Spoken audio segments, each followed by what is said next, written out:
కనుమ.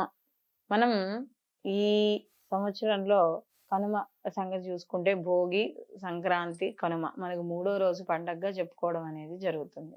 ఈ కనుమ రోజు మనకి ప్రధానంగా పెద్దవాళ్ళు ఏం చెప్తారంటే పశు పూజకి చెప్పడం అనేది జరుగుతుంది. అంటే రైతులకి సంబంధించిన పూజ. మనకి సంక్రాంతి అంతా కూడా ఎందుకు పెద్ద పండగగా చేసుకుంటామంటే పంట చేతికి వచ్చే సమయం. కాబట్టి ఇక్కడ మనకి పశు పూజ, అలాగే మనకి ఏవైతే గోవులు కావచ్చు, ఏవైతే ఉన్నాయో వాటికి శుభ్రంగా కడిగి ఇల్లు వాకిళ్ళు తుడుచుకొని ఇక్కడ మనకి పశు సంపదని పూజ చేయడం అనేది జరుగుతుంది. ముఖ్యంగా రైతుకి ఇది ఈ పండగ చాలా కనెక్ట్ అయి ఉంటుంది. అందుకనే చూడండి మనకి ఈ ధాన్యం అంతా ఇంటికి తెచ్చుకోవడం, పశువుల్ని లక్ష్మీ స్వరూపంగా భావించడం అనేది జరుగుతుంది మనకి. అయితే ఇక్కడ మనకి ఈ పశు సంపద పూజ అయిన తర్వాత మనకి ఈ కుచ్చులు ఉంటాయి. వరి కుచ్చు. ఈ వరి కుచ్చులను తీసుకువచ్చి గుమ్మానికి కట్టుకోవడం అనేది జరుగుతుంది ప్రతి ఇంటికి. అలాగే ఈ పశువుల్ని కూడా శుభ్రంగా వీటిని కూడా అలంకరించి వాటికి కూడా పూజ చేయడం అనేది మనకి ఇక్కడ జరుగుతుంది. ప్రతి ఇంట్లో కూడా మనకి ఈ యొక్క ధాన్యపు కుచ్చులను తీసుకువచ్చి ఇంటి ముందు పెడతాం. ఎందుకు అంతరార్థం ఏమిటి అంటే ఆ యొక్క కుచ్చుల కోసం, వరి కుచ్చుల కోసం పిచ్చుకలు అవి వస్తూ ఉంటాయి.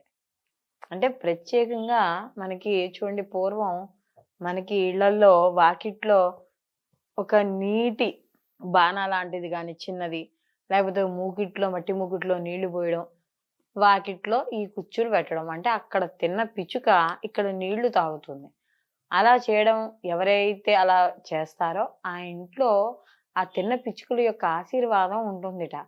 కాబట్టి ఆ ఇంటి యజమానికి వంశాభివృద్ధి, ఆరోగ్య వృద్ధి, ఐశ్వర్య వృద్ధి అనేది జరుగుతుందని చెప్పడం. దీంట్లో ఆంతర్యాలు కూడా ఉన్నాయి మనకి. కనుమ రోజు మినుము తప్పనిసరిగా తినాలి అని చెప్పడం అనేది జరుగుతుంది. అలాగే ఈ రోజు కూడా మనకి హరిదాసులు రావడం, వాళ్ళకి బియ్యాలు వేయడం, ఇవన్నీ కూడా జరుగుతాయి. అయితే ఇక్కడ పండక్కి కొత్త అల్లుళ్ళు వస్తారు చూసారా, అల్లుళ్ళు వాళ్ళు వచ్చినప్పుడు కనుమ రోజు కదలకూడదు అని చెప్తారు. ఇందులో ఆంతర్యం ఏమిటి అని చూసుకుంటే మనకి పూర్వం అంటే ఇప్పుడంటే సిటీలు గ్రామాలు అన్నీ ఏకమైపోయే గాని మామూలుగా అయితే మనకి గ్రామ పొలిమేరలని ఉండేవి. ఈ కనుమ రోజు ఈ యొక్క గ్రామ పొలిమేర దేవతలు ఎవరైతే ఉన్నారో వాళ్ళకి మనం బలి ఇవ్వడం అనేది జరిగేది. అంటే ఈ అన్నాన్ని బలి అన్నాన్ని వేయడం కానీ లేదా ఏదైనా నీరు పోయడం కానీ ఇలా జరుగుతూ ఉండేది. ఈ బలి అన్నాన్ని కానీ నీటిని కానీ అలా గాలి మనకి పొలిమేర మీద వేయడం వల్ల ఏమవుతుంది అంటే అది దాటకూడదు. ఎందుకంటే అవి మనకి వేస్తారు కదా, బలి కింద వేస్తారు కదా మనకి. కాబట్టి అవి కూడా ఎందుకు వేస్తారు అంటే గ్రామంలోకి ఎటువంటి దుష్ట శక్తులు కానీ లేకపోతే ఈ కాలంలో వచ్చే ఈ వ్యాధులు కానీ మసూచులు కానీ ఇలాంటివేవి కూడా ఆ గ్రామ పొలిమేరల్లోకి రాకుండా ఉండడానికి గ్రామదేవత అనుగ్రహం కోసమే గ్రామదేవతను అర్చించి ఆ యొక్క నీరుని బలిని మాత్రం గ్రామ పులిమేరల్లో వేయడం అనేది జరిగేది. కాబట్టి అలాంటి బలిని దాటకూడదు కాబట్టి కనుమ రోజు కాకైనా కదలదు అని చెప్పడం అనేది జరుగుతుంది. అలాగే ఈ కనుమ రోజు కూడా ఉదయాన్నే స్నానం చేయమని చెప్తున్నారు. కనుమ రోజు కూడా కాకి కా అనకుండా స్నానం చేయాలి అని చెప్తారు ఉదయాన్నే, మనకి పెద్దవాళ్ళు చెప్పింది కూడా. కాబట్టి ఇంటి ముందు మనం వేసుకునే ముగ్గులు కావచ్చు, అంటే కొంతమంది ఎలా ఉంటుందంటే ఈ కనుమ రోజు కొంతమందికి సెంటిమెంట్ ఉంటే కొంతమంది ముక్కనుమ రోజు బయలుదేరరు అంటారు.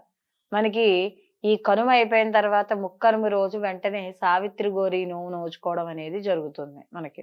అంటే సావిత్రి గౌరి నోము అంటే ఇది ఒక 10 ఏళ్ల పాటు మనం కంటిన్యూగా చేయాల్సిన నోము.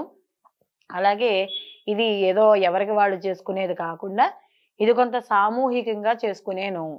ఉదయాన్నే లేచి స్నానం చేసి కౌసుకి వెళ్ళి అక్కడున్న మట్టి కుమ్మరి చేత కొన్ని బొమ్మలు తయారు చేయించుకుని అవి మేళతాళాలతో ఇంటికి తెచ్చుకొని ఒక 4-5 కలిసి ఒకళ్ళ ఇంట్లో పెట్టుకుని రోజుకో నైవేద్యం పెట్టుకుని అందరూ కలిపి కూడా పూజ చేసుకోవడం అనేది జరుగుతుంది. ఇది కొంతమంది ఇంటి ఆనవాయితీ ప్రకారం కావచ్చు. కొంతమంది మామూలుగా కూడా అత్తగారు చేస్తే కోడలు చేసుకోవడం ఇలా ఉంటుంది. ఇది కూడా ఒక 10 రోజులు ఈ ముక్కనుమ నుంచి ఈ యొక్క సావిత్రి గౌరి నోము చేసుకోవడం అనేది జరుగుతుంది. దీనికి కూడా ఉద్యాపన, చాటలు అవి కూడా ఇవ్వడం అనేది జరుగుతుంది ఈ సావిత్రి గౌరి నోముకి. కాబట్టి ఈ విధంగా ఈ యొక్క కనుము, ముక్కనుమ రోజు కూడా ఈ యొక్క పూజలు చేసుకోవడం, కనుమ రోజు బయటికి వెళ్ళకపోవడం, ఇలాంటివన్నీ కూడా ఈ యొక్క మనకి ఈ భోగి, సంక్రాంతి, కనుమల యొక్క ఆంతర్యం. ఇవన్నీ కూడా ఏమిటి అంటే మన యొక్క సాంప్రదాయాలని మనకి తెలియబుచ్చేవి. ఇప్పుడు ఉన్న పరిస్థితుల ప్రకారం చూస్తే పిల్లలకి ఏం తెలియట్లా. సెలవు అంటే ఇంట్లో లేట్‌గా లేవడం, సినిమాలు చూడడం, సాధ్యమైనంత వరకు ఉన్న వాతావరణ పరిస్థితుల ప్రకారం ఎక్కువగా సిటీ కల్చర్ అలవాటైపోయింది కాబట్టి అలా ఉంటోంది. కానీ ఇవన్నీ కూడా ఈ పండగలు అంటే మనం ప్రత్యేకంగా చెప్పుకునే ఈ పెద్ద పండగలన్నీ కూడా ఎక్కువగా పల్లెటూరు వైపు బాగా కనబడుతూ ఉంటాయి. అందుకనే చాలామంది చూడండి సంక్రాంతి పండగ అంటే ఊళ్ళకి వెళుతూ ఉంటారు.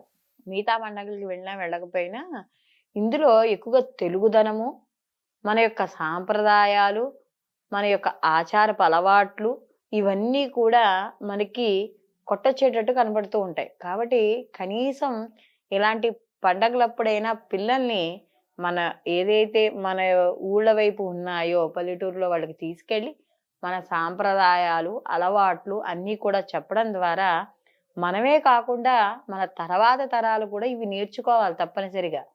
ఇవి నేర్చుకుంటేనే వాళ్ళకి కూడా వృద్ధి అంటుంది. మన పెద్దవాళ్ళు మనకేం చెప్పారు?